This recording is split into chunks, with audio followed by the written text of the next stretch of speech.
But throwing those tiny baits, the dry flies, tiny jigs, tiny lures typically just aren't as effective for big trout. Hey everyone, and welcome to the Cast and Spear podcast. This is John, and today we have back on the show Luke Offguard from CaughtOffGuard.com, and he just dropped a trout fishing tips gem for you. We cover what's the best baits, what's the best gear, and all the little nuances that you should know to catch those big trout. And before we get started, if you haven't already done so, please subscribe to the podcast.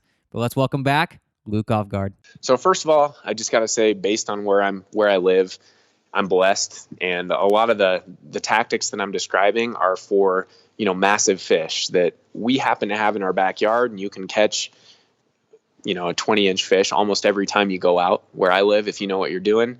And a 20-inch fish might be, a unicorn in other parts of the country, especially back east. But I'll share what I have for big trout. There are big trout, not just in Oregon, but all over the West and in parts of the East too. These fisheries are starting to rebound. So basically, my first piece of advice is you need to know if you're fishing for wild fish or if you're fishing for planters.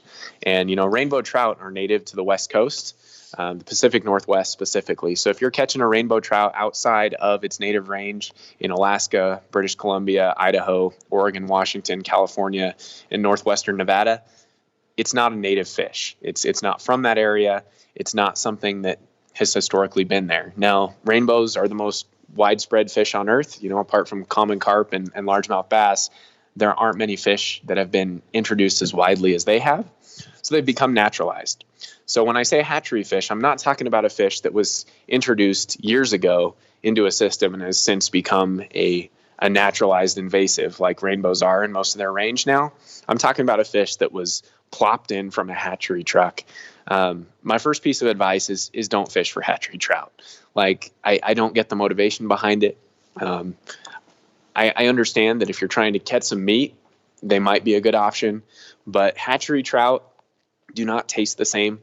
They don't have the same diet. They don't have the same texture of their meat. Since they're not primarily eating other fish and crustaceans, they're not going to taste very good for those who like to eat trout. So our first piece of advice, if you want to fish for hatchery trout, don't. Just fish for something else. They're easy to catch. They don't fight well. They die super easily, and they don't taste good. They really have nothing going for them. They're kind of like bullhead catfish. So first of all, don't fish for hatchery fish. For those of you that are fishing for wild trout or naturalized wild trout, my first piece of advice in terms of gear is don't undergun.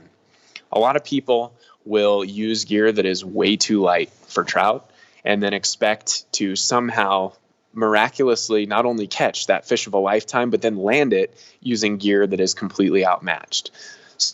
Catch when I go out and fish our local waters for our native rainbows is going to be about 25 inches and about 5.5 pounds. So it's a really good size fish. These things fight really well. I'm going to typically have spooled up either 20 or 30 pound braid. And I'm not a real stickler when it comes to the brand of the braid, although I really like the P-Line Super Slick, the Power Pro Super Slick. I'm typically then going to have a leader trace, and I use a joiner knot to tie that braid directly to a fluorocarbon leader. And I use this for trolling, for casting lures, for bait, pretty much everything now. Occasionally I use mono, but not very often. I'm going to join that to a size down in fluorocarbon leader. So if I'm fishing 30-pound mainline braid, I'm going to use 20-pound P-Line fluorocarbon. If I'm using 20-pound mainline braid, I'm typically going to use 15-pound mainline P-Line fluorocarbon. A lot of people think this is more than you need. That's fine. We're not gonna have issues. But I see so many people going out with 6 or 8 pound test that's a little bit frayed or that's a little bit beat up. And best case scenario, you land that fish, but the amount of time and the strain that you're able to put on that fish is extended by way, way too much if you're using line that's not heavy enough. Not only are you putting extra strain on the fish, which ultimately is going to hurt it, it's probably going to cause its mortality rate, even if you release it to go up, it's going to be less likely to survive. But if that line breaks, you now have a fish that's trailing a huge length of line. It has a hook in its face that, yes, will rust out within a week or so, but you just added this huge chunk of litter into the environment. So use heavier line. There's really no motivation. And the people that say, oh, the fight's better with light line, No, it's not. It's shorter with heavier line typically, but they fight just as hard. They pull just as hard. You just have the chance to tire them out a little bit faster, which is especially important if you're fishing in a water where it's pretty warm, because the fish are going to tend to get stressed more quickly.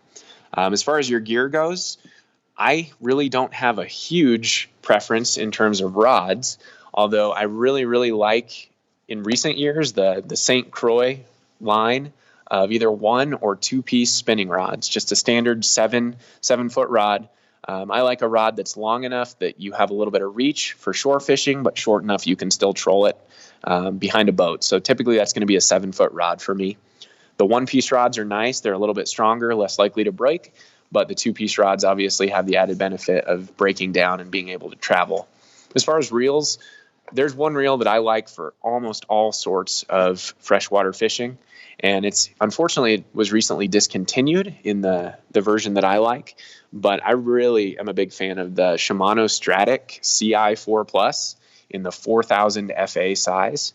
They changed the handle on the newest version, and I know that's a small thing, but I don't like the new handle as much. It's still a phenomenal reel. There isn't a piece of metal in it, and so it's completely rust-proof. It's an incredibly high-quality drag system. I have caught on all of my Stratics at least 1,000 fish before the drag starts to wear out, and again, these are big fish. So really good reel. It pairs nicely with that heavier line. I wouldn't use anything much heavier than 30 pound on it, because it's really just not built for that. But a 30 pound braid to a 20 pound fluoro on that reel on a 7-foot medium fast action rod is really a great setup for big trout. Depending on where you're fishing, there's a little bit of variability, but if you're targeting big trout in general, my biggest advice is know the baits that they're feeding on. Depending on where you are, that's going to vary really widely. So I mentioned before, when I was down in New Zealand, the fish down there feed on mice. Okay, so mice are a really big food source down there because there aren't just a lot of native bait fish in the streams. Whereas where I live, the biggest source of food is going to be those chubs, 3 to 5 inch silvery bait fish. In other places, crawfish might be the biggest food source. I hate to break it to those purist dry fly fishermen, and I'm a fly fisherman myself. I fly fish some too. But throwing those tiny baits, the dry flies, tiny jigs, tiny lures typically just aren't as effective for big trout, especially if you're talking about less than ideal conditions where it's too warm, it's too cold. The fish are going to want the meal that is the best value for the effort that they're about to expend. So they're more likely to smack that 4-inch lure than that tiny little dot on the surface, because they have to expend the same amount of energy to chase it down, and calories matter to these fish. So mimic the bigger baits that they're feeding on if you want to catch bigger fish. For me, some general rules to follow. No matter where you are, a Rapala is always going to work. I really like the countdown Rapalas. They get their name because you can count the speed at which they sink, 1 second per 1 foot of depth. So if you want to sink down 10 feet, let your lure sit 10 seconds, and you'll be 10 foot down in the water column. Any color pattern works. In fact, every single color pattern of countdown Rapala that they make, I have caught a fish on. And I tried one year. I was like, you know what? I'm going to try it. So even those weird ones like hot mustard muddler and electric blue, believe it or not, I've caught big trophy trout on. So I'm not a big believer that color matters too much. What I am a big believer in is that shape and action are everything. So I can go throw that weirdly colored hot mustard muddler or, fluorescent yellow Rapala. And as long as I am working it the way that fish are expecting, and as long as it's the size of the bait that they're used to crushing, you are going to get bit every single time. Another really good lure that I like, one that's definitely a better lure for long-term sustainability of a fishery, is going to be a Wild Eye Swim Shad produced by Storm. These are super cheap baits. So for those of you that don't want to go drop $8 or $9 on a Rapala, this is a great alternative. They are usually 3 in a package for about $5 or $6. They have a single hook, and the hook points up. So while I'm not a huge believer that barbed versus barbless hooks makes a huge difference if you know how to unhook a fish, I am a believer that a single hook is less likely to damage a fish, especially single hooks that point up. So this lure, is probably the lure I use in our lake more than anything else. I use them more than Rapalas. I've caught hundreds of trophy trout on these, and I've only ever had one fish be hooked in a way that it died. Whereas, a Rapala, you catch 50 or 100 fish, you're probably going to have, 2 or 3 of those fish die. Of the hundreds I've caught on these swim shad, I've only ever killed one that way. So it's a really, really good lure for catch and release fisheries. The fish get hooked in the top of the mouth. If you know what you're doing, you can unhook them pretty easily. The only one I ever killed, the line got wrapped, and so it ended up swimming upside down. The fish took it in the gills. Fish love these things. They're going to swallow them. They're going to completely smash those lures. The only time you're going to miss strikes on those swim shad is if fish bite the tails.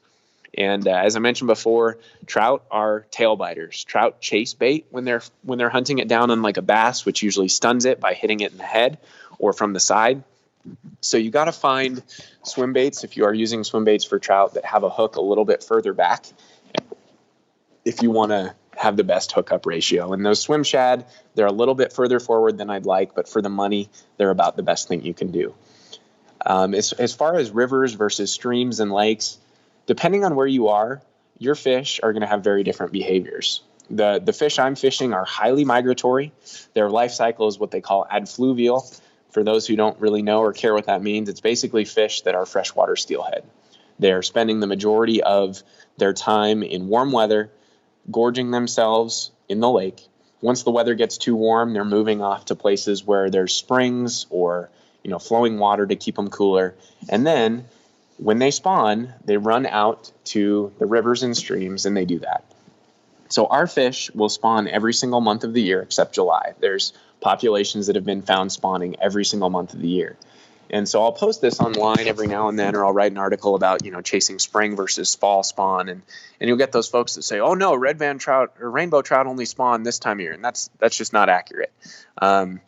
Trout spawning is triggered, like most other fish spawns, by water temperature. And so that's going to vary depending on where you are. Just as there are summer and winter steelhead, there are summer and winter trout. And again, summer and winter are sort of a misnomer. Really, it's fall versus spring when the fish are spawning. Sort of that late August through December window, and then that January through May window. You're not going to see fish spawning in the summer typically, but depending on where you are, you're going to see fish spawning at a different time of the year. My recommendation is if you can figure out where the fish are spawning, and they're invasive brown trout, they're invasive rainbow trout, they're invasive brook trout, they're invasive lake trout, which are the most commonly invasive trout species we have, you should not feel guilty at all about fishing for these fish while they're spawning or while they're on their way to spawn.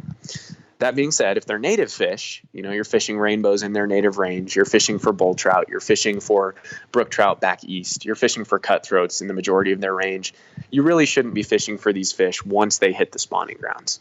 While they're on their way, it's totally fine. People would not be able to fish for salmon in fresh water if they weren't targeting them on the way to spawn. If you're targeting fish on the way to spawn, that's totally fine. But if they're native trout, again, that's kind of where I draw the line. I'm not going to fish for native fish on their spawning grounds. Again, if they're not native, you shouldn't feel bad, because odds are that rainbow trout that you're loving to chase in Colorado, where it's invasive and where it's directly out competing the native cutthroats, I would love to see those fish eliminated and get back to a system where we have only our native fish. Now, I know by saying that, I'm going to piss some people off, and I'm okay with that. Part of what I believe in is that every fish has its own place. And while certain species have been outcompeted and have gone extinct, and other fish that may be technically invasive have filled in where those fish no longer exist, yeah, that's fine. But I'm talking about those places where we have bull trout being outcompeted by invasive brook trout, where we have native cutthroats being outcompeted by invasive rainbows, where we have rainbows, cutthroats, bulls, brooks, and all these other species being outcompeted by brown trout. Browns are awesome. I love fishing for browns, but they are invasive everywhere in the United States, no matter where they exist. If they're in a landlocked lake where there's no rivers and they're not outcompeting a native trout species, then yeah, they're not technically invasive. But it's really important for people to understand that. I'm still a pretty big advocate in letting trout go no matter what. But I'll tell you, when I catch small brook trout in these tributary streams where bull trout are almost extinct, I kill the brookies. They taste good. There's usually no limit in these places, and that's an opportunity to take it home with you. So really know your water, figure out where the fish are spawning, and try to intercept them. If they're non-native invasive species, go catch them while they're spawning. A lot of places you can go and catch lake trout in the middle of the night while they're spawning. That's awesome. You can go catch browns in the middle of the night in late fall when they're spawning. They're invasive. That's awesome. But if they're native fish, respect those fish, respect the native waters, and let them spawn, because we want that population to survive. My last big piece of advice when it comes to catching trophy trout is handle the fish well. You are not going to have a trophy trout fishery, no matter where you are, if you cannot train yourself and the anglers there about how to handle fish. If you're going to keep the fish, fine. I'm not much of a trout person. I just don't think they taste very good. I will keep brookies sometimes when they're invasive, but I usually let everything go. I'm not a huge fan of freshwater trout. I love salmon. I love everything I catch in the salt, but I usually let trout go. If you want to keep your trout, that's totally fine. But if you're someone who's letting it go and not handling it right, you are way worse for the fishery than the guy who keeps a few trout every year. So what we need to make sure that anglers fishing for trout understand is trout are way more sensitive than these warm water species they're catching. A bass can take a lot more punishment than a trout. A trout needs to be held horizontally at all times. It needs to be kept wet, meaning when you reach and grab your fish, wet your hands in the stream, in the lake, before you even touch it. Instead of holding trout by the mouth like you would a bass, you need to be grabbing them by the tail. If they're too small to tail, then sort of grip the outside of the fish right through the midsection.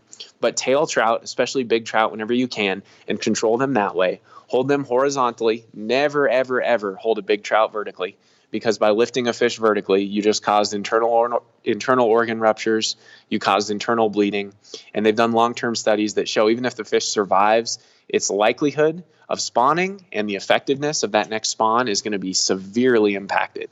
So holding that fish vertically for a photo, hey, good luck, it survived, congratulations. Well, it's probably not going to produce as many eggs that next year. It may not even spawn the following year because of the stress that poor handling can cause. So hold trout horizontally in every single photo if you're going to let them go. Handle them by the tail. They have this nice handle-shaped tail that's perfect when they get big for handling. You should never grab them by the mouth, never grip them in the gills, and never put them on something that is not wet. Leave them in the water if you can. Leave them in the net or your live well if you can. But don't lay them on the ground, on the dirt, on the gravel, on the rocks, even if they are invasive. If you're not going to kill the fish and take it home with you, even if it's that invasive brown or brookie or whatever, there's no need making it suffer and die a miserable death. Don't lay it in the dirt on the bank. Keep it wet. Keep it in some wet vegetation in your net or in the water, and then let it go after you get your picture. So just a few tips on catching some monster trout. Hopefully you can go out and do the same thing and be really successful in your home waters. Well, that does it for this episode of the Cast and Spear podcast. I hope you enjoyed it. Do you agree with everything Luke said? If you do or don't, definitely go to castandspear.com/contact and let me know. I'll pass on anything you want to Luke as well. And do me a favor, if you have your app open that you're listening to this podcast on, if you can screenshot your screen and send it to 3 of your fishing buddies, that would be amazing. Just text it to them, or better yet, share it on your social, Instagram, Twitter, Facebook, and just tag me at Cast and Spear so I can give you a big thank you. I want to make sure this podcast is heard by a whole bunch of people and we can make it the best fishing podcast on the net. Tomorrow's Thanksgiving. I hope you're having some fish with that turkey. Till next time, keep those lines tight. See ya.